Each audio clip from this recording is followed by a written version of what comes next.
yang pertama perempuan, dia sudah menikah itu kira-kira 7 tahun.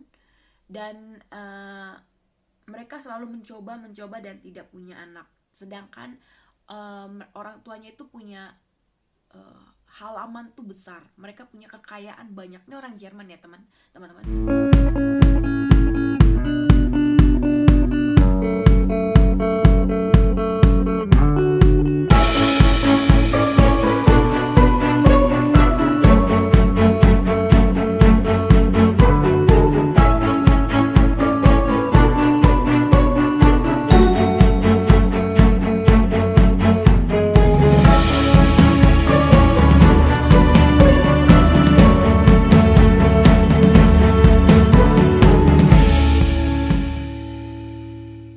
Halo teman-teman semua, apa kabar? Kembali lagi dengan keluarga Fitri Bunga.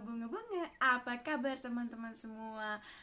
Semoga teman-teman semua selalu dalam keadaan sehat walafiat dan selalu stay safe and stay healthy dimanapun teman-teman berada, jika teman-teman sedang ada di luar. Dan terima kasih sebelumnya untuk semua teman-teman yang selalu mendukung, datang, berkomentar positif dan jika bermanfaat bisa sharing ke teman-teman yang lain atau ke keluarga-keluarga yang kalian kenal, karena kami senang juga memberikan video-video yang bermanfaat untuk teman-teman semua. Dan senang juga kalau kita semua sukses, teman-teman juga sukses ya, khususnya gitu. Tapi jangan lupa sebelumnya subscribe, like, comment, and share. Oke, jadi kali ini saya membahas lanjutan topik ya. Jadi saya bukan bahas mengenai mandul, tapi membahas mengenai begitu banyaknya pasangan yang bercerai itu karena adalah masalah punya anak atau tidak punya anak. Jadi memang menikah, tidak menikah, punya anak atau tidak punya anak itu selalu jadi problem dalam perkawinan. Saya tidak membahas mengenai sok-sok pinter gitu ya, tapi memang itu kenyataannya karena saya juga banyak sekali kenalan di Jerman sini. Mereka bermasalahnya itu kalau mereka tidak punya anak, dan orang Jerman saya juga suka usil gitu. Orang Jerman itu juga suka ikut campur. Orang tuanya juga suka ikut campur. Atau teman-teman juga suka ikut campur. Jadi kalau dibilang orang Eropa tuh you I no gitu. Jadi saya banyak sekali kenal di sini dan mereka sering ditanya-tanya kapan dan akhirnya pernikahan mereka nggak kuat dan mereka bercerai gitu ya. Apalagi kalau mereka sudah menanti gitu.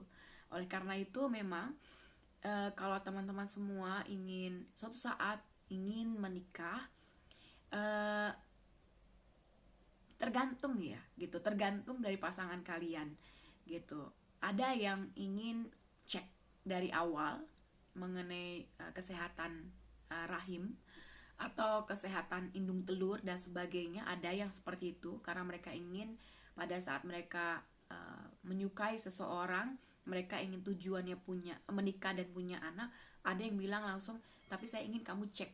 Tapi ada banyak pria juga yang mereka enggak, saya ngeliat personalitinya doang dan saya ingin menjalani kehidupan saya di dalam biduk rumah tangga pernikahan itu ya sekali seumur hidup apapun yang terjadi. Tapi kenyataannya banyak sekali negara-negara luar atau negara kita pun yang selalu memaksakan atau kita selalu ikut campur. Jadi yang menikah siapa? Memang kalau kita menikah kita juga menikahi anggota keluarga kita. Tapi kalau di luar negeri enggak ya gitu. Jadi kalau kita menikah dengan pasangan kita menikah dengan pasangan kita. Cuma memang yang namanya ditanya kapan punya anak, saya mau dong kamu punya anak dan sebagainya, itu satu tekanan gitu. Karena kan yang menjalani kita yang menikah gitu, bukan mereka. Kita yang juga membesarkan anak kita. Makanya kalau kita berpikir menikah itu sudah that's it, selesai, belum tentu. Karena pastinya ada orang kedua, pihak kedua itu keluarga dari suami atau istri yang nanya kapan punya anak. Atau kalau mereka misalnya tidak bertanya, teman-teman kita yang akan bertanya. Kalau misalnya teman-teman kita tidak bertanya, orang luar. Contohnya salah satu teman kami, bukan teman ya, jadi kenalan lah, anggap aja kenalan. Dia itu punya anak dua gitu, punya anak dua, laki dan perempuan. Dua-duanya sudah menikah. Anak yang pertama perempuan, dia sudah menikah itu kira-kira 7 tahun, dan mereka selalu mencoba dan tidak punya anak. Sedangkan orang tuanya itu punya uh, halaman tuh besar, mereka punya kekayaan banyak. Ini orang Jerman ya teman-teman. Jadi dia punya lahan itu, di lahan khususnya dia itu ada kira-kira 4-5 hektar gitu. Terus dia bikin satu lahan bagian depan tuh semuanya satu keluarga dia. Aduh, kalau saya satu keluarga gitu pusing deh ya, gitu ya. Jadi kebetulan dia nggak mau bangun rumah sebelahnya, jadi dia tinggalnya sama orang tuanya di atas, terus sebelahnya itu opa omanya, sebelahnya lagi onkelnya, sebelahnya lagi adiknya yang laki-laki gitu. Terus akhirnya mereka coba tapi tidak berhasil gitu ya. Suatu ketika adiknya yang laki-laki menikah. Nah, adik yang laki-laki itu menikah, sebenarnya mereka itu tidak ingin punya anak gitu. Seperti yang saya bilang kemarin ada pembahasan. Jadi papahnya dari si istrinya yang adiknya perempuan ini, itu kan papahnya itu waktu itu sering minum. Jadi generasinya dia itu tidak bisa membaca. Nah, dia itu punya ketakutan kalau genetiknya nanti itu dia anaknya akan seperti itu juga, sama tidak akan bisa membaca, karena memang sudah didiagnosa kalau itu gen gitu. Jadi harus berhati-hati. Nah, cuma dia itu memang dia waktu dibesarkan sampai dia menikah tuh tidak suka minum. Itu bagusnya. Sehingga di tahun ketiga pernikahan, orang tua dari si prianya itu nanya mulu gitu, kapan punya anak, kapan punya anak. Ini kalau saya nggak punya generasi penerus, harta bendanya mau dilarikan kemana gitu. Karena memang kalau di Jerman itu sama ya kayak di Indonesia. Jadi kalau misalnya orang tuanya itu punya anak dua, kalau misalnya mereka meninggal kan hartanya buat mereka. Tapi kalau gak ada generasi berikutnya, biasanya itu tergantung dari pasangannya gitu, mau larinya kemana. Makanya kata papanya, mau kamu punya anak dong, kamu punya anak, dipush, dipaksa-paksa untuk punya anak, si anaknya yang laki. Itu orang Jerman teman-teman. Jadi memang kalau misalnya tadinya awalnya menikah pinginnya enjoy dulu gitu, terus ada pihak kedua ketiga memaksakan ingin mempunyai anak, itu yang repot gitu.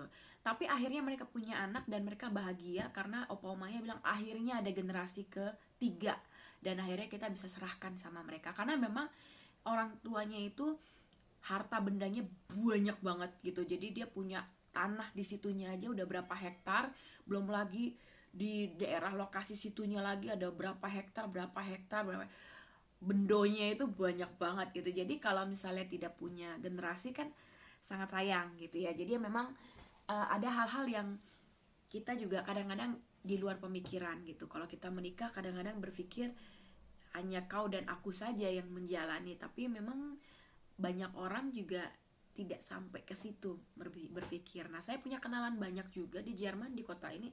Mereka tidak punya anak pun mereka berpisah gitu. Jadi jangan sampai teman-teman, nah ya, sangat sensitif ya pembahasan ini. Jadi kalau memang punya pemikiran untuk menikah, bicarakan dahulu dengan pasangan kita maunya bagaimana, karena suatu saat pasti entah orang ketiga itu pasti akan ada, orang kedua ketiga itu pasti akan nanya kapan punya anak. Emang dasar manusia ya, kalau belum menikah ditanya kapan menikah. Atau kalau misalnya kita belum menikah, setelah selesai sekolah mau kemana setelah ini, larinya mau ke tujuan mana, mau kuliah atau apa. Nanti kalau udah kuliah habis itu kapan kerjanya, kapan cari kerjanya. Nanti kalau udah cari kerja kapan menikahnya. Nah, setelah menikah kapan punya anak. Nanti punya anak selesai kapan anaknya nikah. Entar lama-lama kapan matinya loh. Ya kan gitu. Kayaknya tuh manusia tuh selalu gak ada habisnya nanyain, kepo urusan orang lain gitu ya. Jadi kita tuh harus belajar jangan kepo mengenai orang lain gitu. Belajar untuk mendukung, mensupport, tapi tidak ikut campur ke dalam gitu. Ya gitulah teman-teman. Jadi cuma di situ saja sharing saya. ya, bahwa banyak sekali perceraian terjadi karena memang masalah pernikahan, mengenai kapan punya anak, dan hal-hal itu adalah hal-hal yang begitu sensitif. Jadi kita sebagai anggota keluarga, atau kita adalah teman, atau kita sahabat, siapapun kita, kalau kita melihat orang lain menikah, jangan sekali-kali nanya kapan kapan kamu menikah, kapan kamu punya anak. Itu hal-hal yang begitu sensitif. Jadi kita harus selalu menghargai perasaan orang lain. Sampai di sini dulu teman-teman. Sampai jumpa lagi dengan keluarga Bitri di Jerman di channel atau di part berikutnya. Dan jangan lupa bersyukur, dan stay safe and stay healthy no matter what, ya. Cuci tangan, jaga jarak, dan see you, bye bye. Love you all.